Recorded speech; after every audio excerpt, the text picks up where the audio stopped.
और थोड़ा थोड़ा सबको लेने में संतोष करना चाहिए, बस मुझे मिल गया। यदि ये भी तुम्हारा बना गया तो नियम से वो पूर्वज तुम्हें कहीं ना कहीं मिलेंगे। हमारे यहाँ एक कुलाचार की परंपरा आती है। कुलाचार धर्म नहीं है, कुलाचार धर्म नहीं है, लेकिन पहचान है। जो तुम्हारे कुल में आचार होता था उसके आचार का कोई अंश तुम्हारे पास जरूर होना चाहिए। ये मान के होना चाहिए यह हमारे पूर्वज करते थे। एक बात जरूर तुम्हारे पास कोई भी हो, खाना में आप कोई एक चीज जरूर खाना जो हमारे पूर्वजों से खाते आए। अब वो कुछ भी हो, वो जरूर तुम्हारे खाने में होना चाहिए। कहीं ना कहीं एक चीज ये हमारी रुचि की नहीं है लेकिन पूर्वज खाते आए, चाहे भली वो क्या कह दो फतकुली क्यों ना हो, चाहे वो लौकी क्यों ना हो, चाहे वो कोई भी चीज हो, एक चीज भोजन की थाली में होना चाहिए जो हमारे पूर्वजों से पता कर लेना। पिताजी भी खाते थे, उनको भी थी, दादाजी भी खाते थे, 7 पीढ़ी तक पहले पता कर लो और उसको खाते समय याद आए कि ये वो चीज है जो हम पूर्वजों से खाते हैं।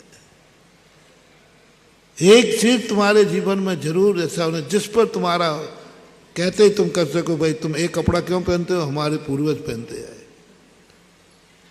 तुम ऐसा क्यों बोलते हो, क्योंकि ये भाषा हमारे पूर्वज बोलते आए।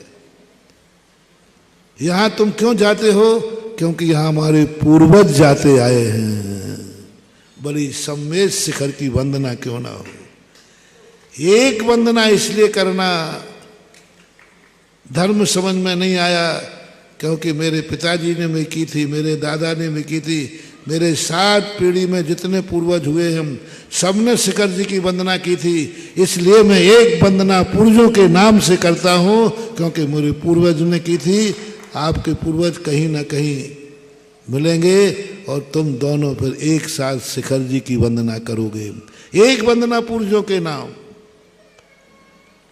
अभिषेक तुम्हारा नियम है, तुम एक सब पुण्य से करना, लेकिन इसलिए करना कि हमारे पूर्वज करते थे।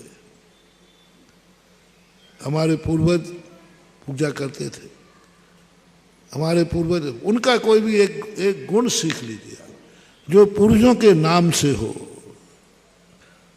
इतना करने से आपको पैतृक दोष सब खत्म हो जाएंगे और पिता आपके कहीं ना कहीं आपको टकराएंगे, मिलेंगे, क्योंकि आपके पास उनकी एक निशानी है, एक स्मृति है, एक यादगार है और एक नियम है, एक आचार है, एक विचार है।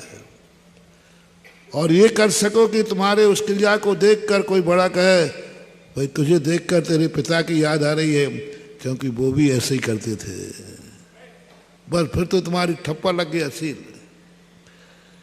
क्रिया तुम्हारी देखी और किसी ने किसको याद कर लिया, भाई तुझे देखकर तेरे पिता की याद आ रही क्योंकि वो भी ऐसे ही किया करते थे। दान देखकर तेरे पिता की याद आ रही, वो भी ऐसे ही बोली लेते थे, वो भी ऐसे ही दान देते थे। जाओ, तुम्हारी जिंदगी में कभी पितृदोष नहीं लग सकता। हालांकि होता नहीं है लेकिन फिर भी मानते हो तो। मां तुम्हारी कौन सी चर्या को देखकर लोगों ने कहा तुम्हारे पूर्वजों की याद आ रही, तुम्हारी क्रिया में, तुम्हारी शकल में, तुम्हारी अकल में तुम्हारे पूर्वज झलक रहे हैं। जाओ, आपको पितृदोष कभी लग नहीं सकता।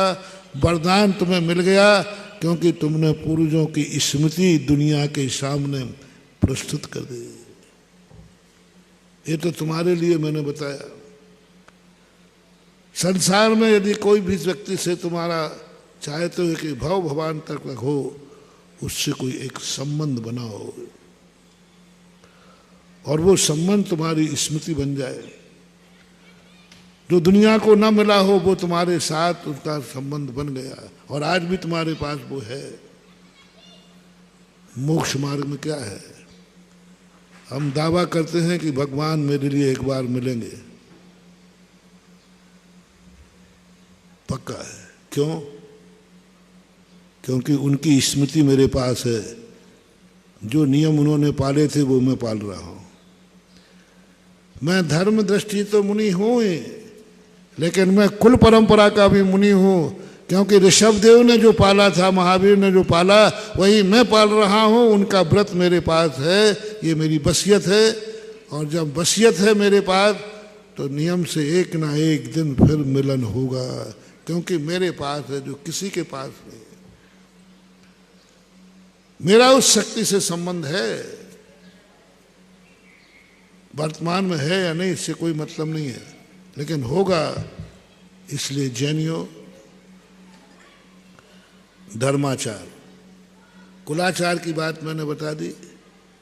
अपने कुल की एक चीज कभी छोड़ना नहीं।